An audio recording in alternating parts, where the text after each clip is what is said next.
কোনো প্যানেল নয়, বাফুফে নির্বাচনে সভাপতি পদে একাই লড়বেন তাবিথ আওয়াল।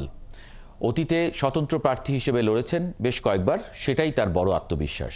সেই সাথে একাত্তরকে দেয়া একান্ত সাক্ষাৎকারে তাবিথ আওয়াল বলেন, আত্মগোপনে কিংবা দেশের বাইরে থেকে নির্বাচনে অংশ নেয়ার আইনি বিষয়টা খতিয়ে দেখা উচিত। অর্ণব বাপির রিপোর্ট। যতই ফুটবল ফেডারেশনের নির্বাচনের দিন ঘনিয়ে আসছে, ততই কিন্তু উত্তপ্ত হচ্ছে ফুটবল অঙ্গন। বুধবার থেকে শুরু হবে মনোনয়নপত্র বিলি। এরই মধ্যেই কিন্তু নানা দিকের নানা কথা মেরুকরণ হচ্ছে নানাভাবে। সভাপতি পদে নির্বাচন করবেন পরীক্ষিত সংগঠক, একসময় ফুটবলার, যিনি একাধিক ক্লাবও চালিয়েছেন, তিনি তাবিথ আওয়াল, যিনি আমার সঙ্গে আছেন। একটা গুঞ্জন ছিল আপনি পুরো প্যানেল নিয়ে ফুটবল ফেডারেশন নির্বাচন করবেন, এখন কি পরিস্থিতিতে আছে? ধন্যবাদ। জি, দেখতে দেখতে একটা নির্বাচন চলে আসলো। তা আমি এবার ঘোষণা দিয়েছিলাম যে আমি প্রেসিডেন্ট পদে লড়বো। গুঞ্জন তো অনেক কিছুই থাকে, তা আমি কোনো গুঞ্জনের ব্যাপারে কোনো কমেন্ট করতে চাচ্ছি না, তাহলে কথা শেষ হয় না। বাট মূলত এই মুহূর্তে প্যানেল নিয়ে কোনো পরিকল্পনা নাই। আমি ওয়েট করছি যে কারা কারা ইন্টারেস্টেড ইলেকশনটা করার জন্য, কোন কোন পদে।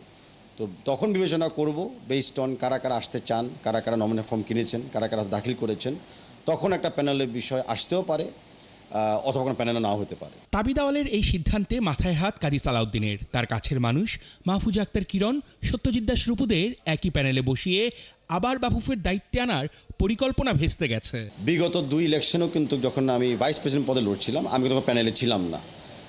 আমি হয়তো জিতার পরে মানে একটা টিম ওয়ার্ক হিসেবে কাজ করেছিলাম। তাই অনেকে মনে করতে পারে যে কাজের ধরন দেখে যে প্যানেলের সাথে ছিলাম। আসলে কিন্তু আমি 2 নির্বাচনে কিন্তু প্যানেলের বাইরের থেকে নির্বাচিত হয়েছি।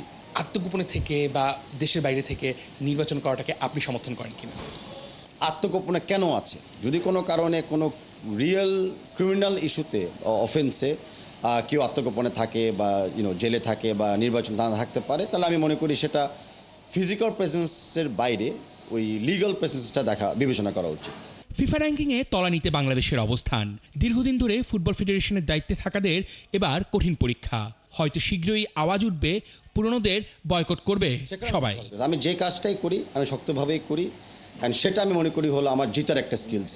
অর্ণব বাপি, একাত্তর। এখন ইম্পর্টেন্ট হলো